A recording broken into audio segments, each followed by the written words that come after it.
Zainab, hindi pinapasok ang kanyang nanay sa mismong niyang kasal. Zainab, ganito pala tratuhin ng ina. Hindi makapaniwala ang maraming netizen na magagawa ito ni Zainab Harake sa kanyang ina sa mismong kasal niya. Matatandaan noong June 1 ay kinasal si Zainab sa kanyang boyfriend na si Bobby Ray Parks Jr. Ngunit nitong Lunes ng gabi, June 9, lamang niya sa wakas in-upload ang inaabangan ng maraming netizen na wedding vlog nila ni Ray. Makikitang ginanap ang kasal nila Zainab at Ray sa Crystal Palace of Aquila in the Sky sa Tagaytay City. Base sa video, masasabing napaka-grande ngunit elegante at intimate ang kasal nila Zainab at Ray. Ngunit bukod sa wedding details, isang bagay ang napansin ng maraming netizen. Ito ay wala ang ina niyang si Maria P. Ocampo sa kasal. Makikitang tanging ang kanyang Lebanese father ang present na siyang nagatid sa kanyang papuntang altar. Maging sa family picture sila bago ang kasal ay makikita mga kapatid lang niya, kanyang mga anak at kanyang ama ang kasama ni Zainab. Dahil dito, marami ang naintriga kung bakit wala sa kasal ni Zainab ang kanyang ina. Hanggang tila nabigyan ng kasagutan ng tanong ng netizen. Ito'y matapos lumutang ang komento mula sa isang netizen kung saan ikinuwento nito na nakita raw niya sa isang convenience store ang ina ni Zainab noong mismong araw ng kasal ni Zainab.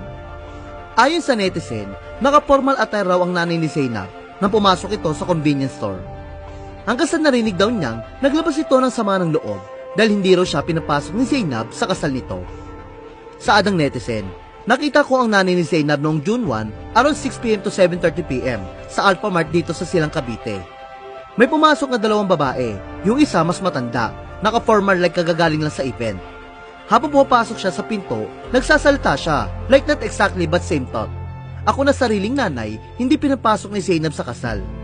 Nagbanta pa raw ang nanay ni Zainab na ipopost niya ang ginawa nila sa kanya para lalo silang sumikat. Saad pa raw ng nanay ni Zainab, gusto nila sumikat, lalo silang sisikat sa ginawa nila. Ipopost ko sila sa Facebook ko, silang dalawa ni Zainab at Ray Parks. Magagalit sa kanya mga kapatid ko kapag nalaman nila ginawa sa akin ni Zainab. Kinumpirma naman ng netizen na nga ni Zainab ang kanyang nakita. Aniya, ang nasa isip ko that time at dahil hindi ko na makilala nanay ni Zainab ay kung nanay ba talaga niya ito. At siguro malapit lang dito ikinasal si Zainab. Pag uwi ko, chinek ko agad sa FB at TikTok si Zainab at mami niya.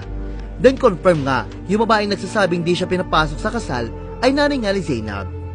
Sa ngayon ay wala pa namang pahayag o reaksyon sina Zainab at Ray hinggil sa isyong hindi nila pinapasok ang ina ni Zainab sa kanilang kasal.